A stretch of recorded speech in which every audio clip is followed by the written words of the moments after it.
I'd like us to focus on karma.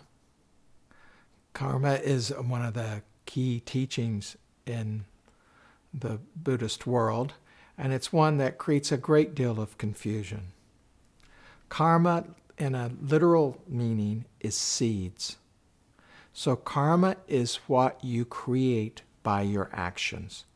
Actions of thought, words, and physical activity. So you plant a seed when you say something. You plant a seed when you do something.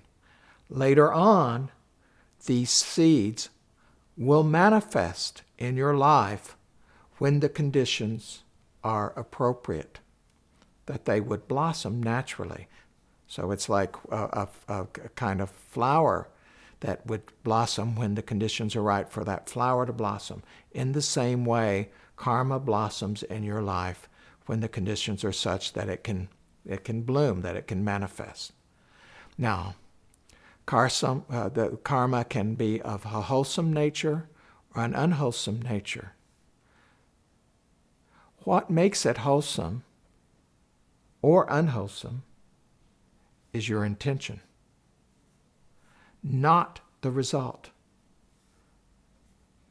This is a surprise to many people, but it makes sense when you stop and think about it. So I tell you, this man cut open this other man's chest and the man died. And you go, oh, what terrible karma for the man who did that and caused this man to die. But what if that man was a surgeon that was using the surgeon's knife to open the chest in order to do surgery on the heart? And he saves many, many lives in doing this process. His intention is to save lives, not to do harm. Versus someone who is using a knife and a mugging in some way, and as part of the robbery they get upset or they get afraid and they stab someone and that person dies. Their intent lacked any kind of wholesomeness. So the seeds of our intention are primarily, not exclusively, but are primarily what is meant by karma. And therefore what we are cultivating are wholesome seeds, having wise intention, loving kindness intention, non-harming intention.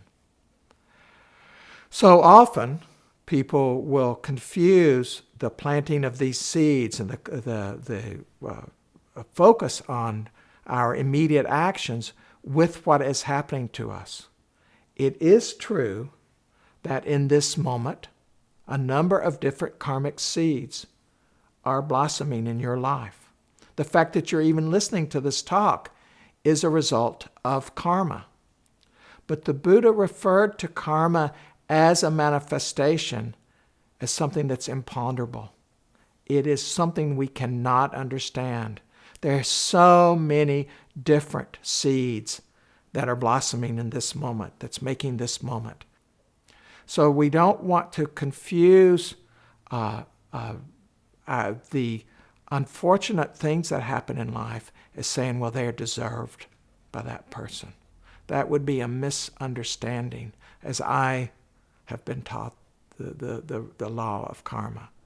We do affect our lives, but we're not in control of our lives.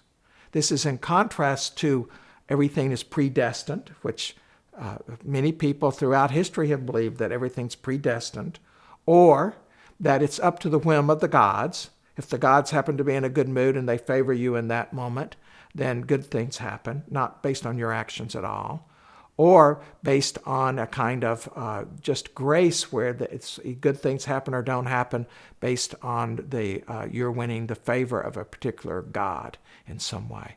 So karma is saying that you do affect your life, and that you can affect your life by being mindful and cultivating wise intention.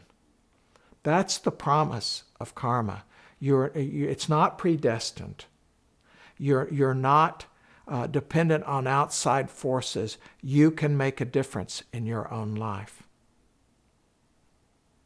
Now, how do you go about doing this?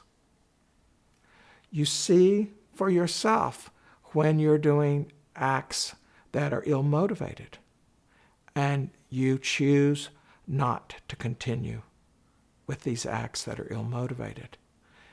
It may be that your goal is it was formed out of an ignorance, and you realize, whoa, I didn't realize I would be causing suffering to others by doing this, so I will stop doing it.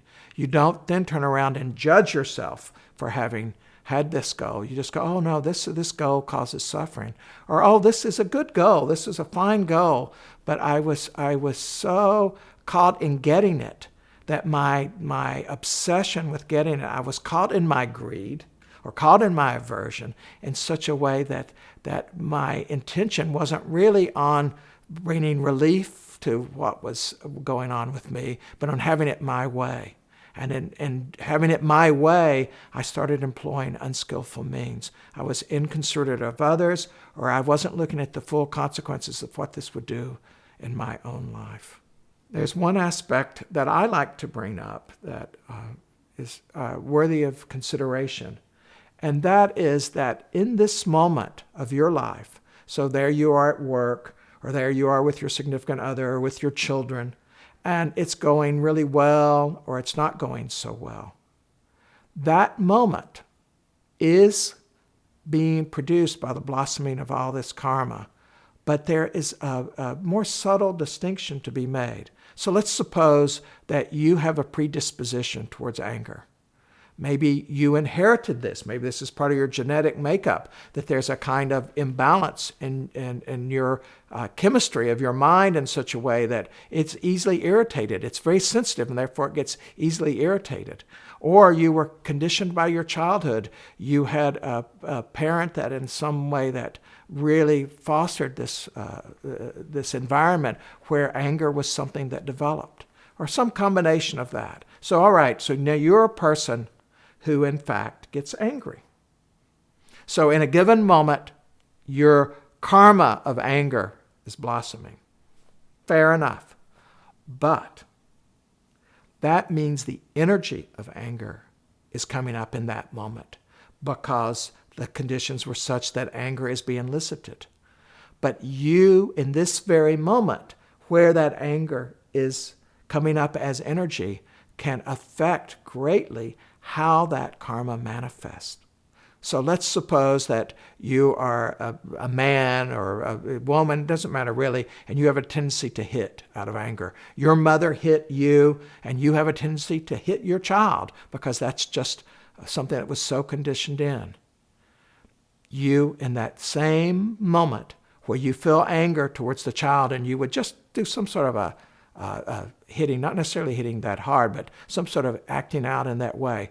But because you're mindful, because you've worked on your intention, this energy of anger arises, but you are so present with it that it only takes the form of a thought and an impulse. You feel the anger, you feel it, the heat of it in your body, and you feel this impulse to strike out, but you don't. You just say something snappy, something nasty to the child or to some other person you're angry with. Then, let's suppose you keep working with this. Now you've really worked, but you still have this tendency of the mind to be angry. Now you're angry at some other person, and you feel the same heat in the body. You start to have an impulse to want to strike out, but you don't. Then you have a second impulse, this thought appears in your head to say this really nasty thing, and you have just a nasty thing to say that would be appropriate, but you don't do it. You've now so attended to this tendency towards anger in you that it is mitigated by the wholesomeness of your mindfulness and your intention to cease causing suffering. So yes, the anger is still there, but it only arises as thought and body sensation. Look at how much you have liberated yourself.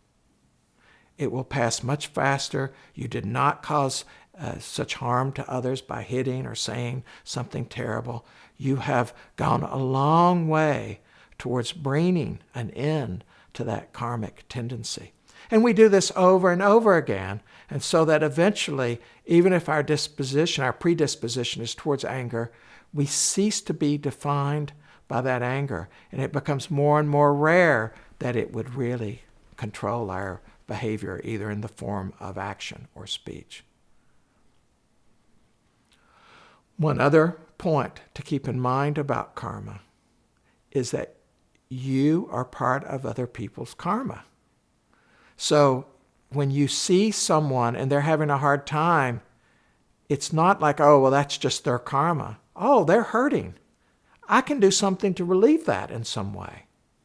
When you act in that way, this is your karma of caring that's blossoming, but also they, through their karmic actions, have put themselves in your company. And so you can act in a way to help them. And it's appropriate to do so. I was dismayed when I first started teaching to have some people say to me, well, that's just their karma. There's nothing I can do about it. And it's like they deserved it. It's all hopeless and predestined. And that's not the teaching at all as I understand it. Just the opposite. If a person's sick and you can help them heal, if they're hurting and you can bring relief to the pain, if they're misdirected and you can bring direction in their lives, then you are being their good karma in that moment. So to be passive or withdrawn would not be wholesome behavior on your part. As we understand this more, we start to have a deep acceptance of life as it is. So we understand that we're not in control. We understand that many things that are happening to us in this moment have all had their seeds from long ago. So we have this ease with what is. But at the same time, we have this quiet, modest confidence that I'm going to meet this moment. I will respond to this moment as best I am able, because this is my value. And in doing that, you're creating karma for future moments, as well as affecting how this moment unfolds. So you're both bringing a kind of care to this moment of blossoming of karma and creating a few moment and creating a new moment in the future through the planting of the seed now. The fruit of all of this is that you start to have this positive relationship to life that's not based on conditions. You know that what matters to you is that you want to do what you can to bring the end of suffering in your life and the lives of others, moment to moment. And so you're about something. You've got an orientation, a grounding in your life. This is the teaching of karma.